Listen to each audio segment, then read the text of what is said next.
EMI Records' top-selling Latin artist. She's won numerous awards and is nominated for a Grammy this year. The 22-year-old performs with her husband, her brother, and her sister. And these days, Selena is singing anything but the blues.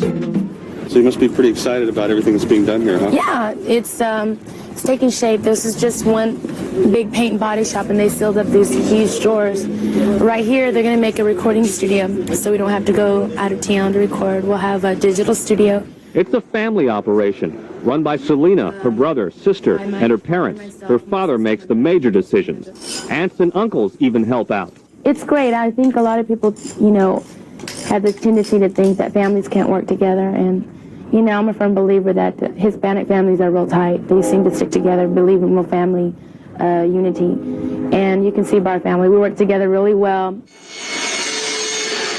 This is where the Quintanilla family is creating its base of operations in Corpus Christi, an uncle's auto shop that's still being transformed, headquarters for their band and other performers they now manage. This is going to be my dance studio. I've always wanted one. I always wanted to be a ballerina too. But I think I'm a little bit too heavy. And there's more at this complex, which keeps expanding. Behind this door is where the band practices. When we want to learn new songs for the recording. Then there's the room where they make their own promotional T-shirts. Plus a sewing room, clothes for Selena's new boutique. Well, when I'm not performing or I don't have to do special TV things, I like to be like this, relaxed, just like anybody else. This is more for show. Right now, they're fixing to resand the floors. These are original wooden floors that were in the home. As for Selena's boutique and salon in Corpus Christi, it was still being worked on when we dropped by. The Tejano singer wants to explore her talents away from music. The manicuring stations, you can see them right here, where they're going to be doing nails. Back here in this last room over here is going to be where they're going to be giving massages. Play it, Ricky. What key was this in? But of course her musical talents are enough for her fans, so she's working on a new album. She's practicing with her producer, who just happens to be her brother.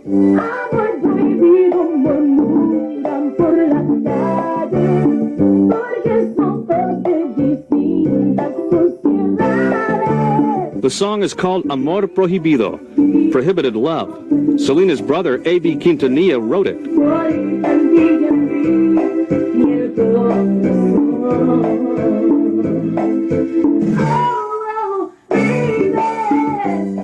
A lot of people take for granted that, oh yeah, it's Selena's brother. Automatically, he's going to get the songs, and that's not the way that the record company's involved. And when you have record companies, you have to gain their trust as a producer and songwriter that you are able to take care of one of their top-selling artists, and that's a lot of pressure, but it has a lot of great rewards also. A.B. will also co-produce an English album for Selena. Up to now, all of her recordings have been in Spanish.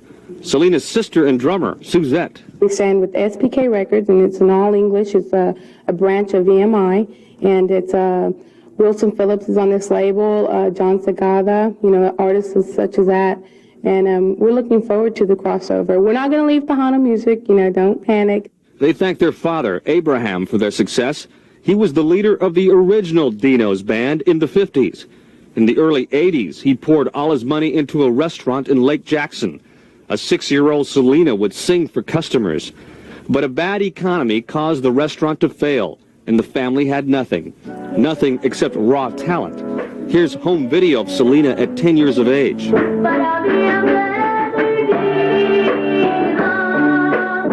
We didn't have anything really to fall back on, so Dad was determined in his mind to make us professionals at anything, any cost. How you doing, Houston, Texas? Years later, that hard work paid off as Selena y Los Dinos performed at the Houston Livestock Show and Rodeo. I think playing at the Astrodome was kind of like a dream come true for all of us, because, that's places, like Garth Brooks and George Strait, and, Michael Jackson's even played there. And I remember when Michael Jackson had played there, I thought to myself, wow, that'd be really neat if one day, it ever gets to the point, where we can play there. Of course, you're coming back this year, the first Tejano artist to go back to the rodeo 2 years in a row. I think that we must have did something right. I don't know what it was, but you know, it's great. We feel honored that they've asked us to come back, and we're really looking forward to